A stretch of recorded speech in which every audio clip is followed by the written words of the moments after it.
The federal opposition's calling for a review into the cosmetic surgery industry after a number of patients who have had horrific experiences under the knife have shared their stories. We've heard horror stories of botched boob jobs and traumatic tummy tucks.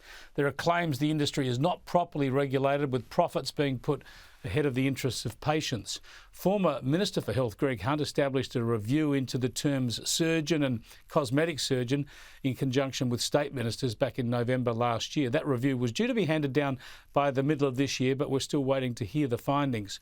Joining me now to discuss this is Shadow Health Minister Anne Ruston. Thanks for joining us, Anne. Tell us the difference between the regulation of cosmetic surgery compared to other specialist areas. Well, it is really quite an odd anomaly in Australia at the moment, and that is that somebody who is a general practitioner who's done their basic medical training can call themselves a cosmetic surgeon without actually having undertaken any surgical training, and which is really quite misleading and misinforming, because I would have thought that every Australian who turned up to somebody who called themselves a surgeon would rightly expect that they actually have surgical training. And so what Greg Hunt sought to do by the review, which is currently being undertaken by the Queensland Health Ombudsman, was to see if we could get regulations changed in the states and territories so that people who were undertaking surgery would be required to have surgical training. We're still waiting for that review findings to come down, and I would hope that the current Minister, Minister Butler, is putting a whole heap of pressure on his state and territory counterparts so that we can get this resolved, so that we don't keep hearing these horror stories that we've seen in the news recently. Well, it's an outrageous oversight, really. It seems inconceivable that it has this lack of regulation. We know if you go to see a brain surgeon or an orthopaedic surgeon, we know there's an enormous amount of extra study and practical experience and peer group reviews to make sure you earn that title and you have added expertise. You're telling us that a lot of cosmetic surgeons, so-called, GPs who have just decided to go into this essentially because it's so profitable. That's exactly what's happening, and that's why Greg Hunt made it a priority to try and get this anomaly changed, because it's actually the states and territories who determine the regulations in relation to who practices where. You couldn't do this in a hospital, but you can do it in private practice. And so we need to close that loophole, and we need to do it in a really big hurry. And we were supposed to see this review in the middle of this year. It's now nearly the end of August, and I think Australians have got every right to demand that this is dealt with as a priority, so the loophole gets closed so this doesn't keep happening. What can people do in the meantime if there are people who want some cosmetic surgery, however minor or serious that could be? Are there ways that they can ensure they go to people who actually have that surgical training and surgical experience? Is there any way to identify them? Well, a qualified plastic surgeon is the place that will certainly, if I was considering any surgery of this nature, then I would certainly be looking to a plastic surgeon. You can go onto the Can I just jump in there? Sorry, website.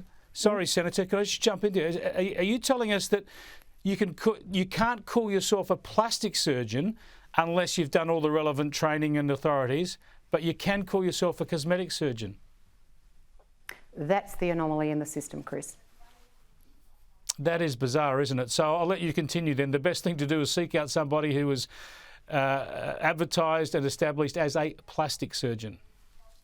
Yes, and of course you can always go onto the regulator's website and find out more details about this, because obviously it's a very, very serious situation to go under any surgery. There's always an element of risk when you're having surgery. So I would be saying to anybody who's listening, please go and research really, really carefully about where you are likely to seek this medical advice, and make sure that you have got the kind of tick off that the regulator gives to the surgeon that you're going to allow to put you under a knife.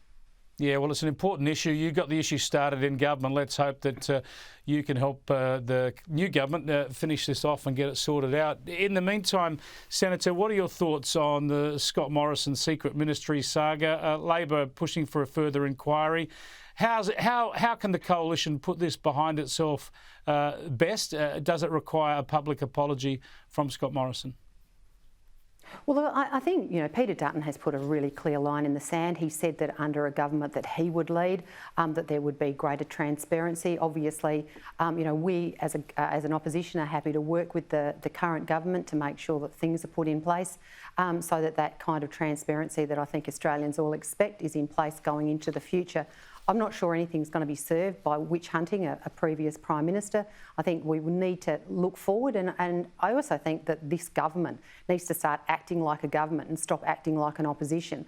There are so many issues that Australians are facing at the moment, you know, cost of living being absolutely top of the list, and they're spending all their time doing witch hunts. I mean, we saw another one today with the announcement of the robo-debt inquiry, so-called, and I really do think that Mr Albanese needs to learn how to be the Prime Minister. He's been an opposition leader for a while. Maybe it's time that he actually became the role that he's been elected by the Australian people to do.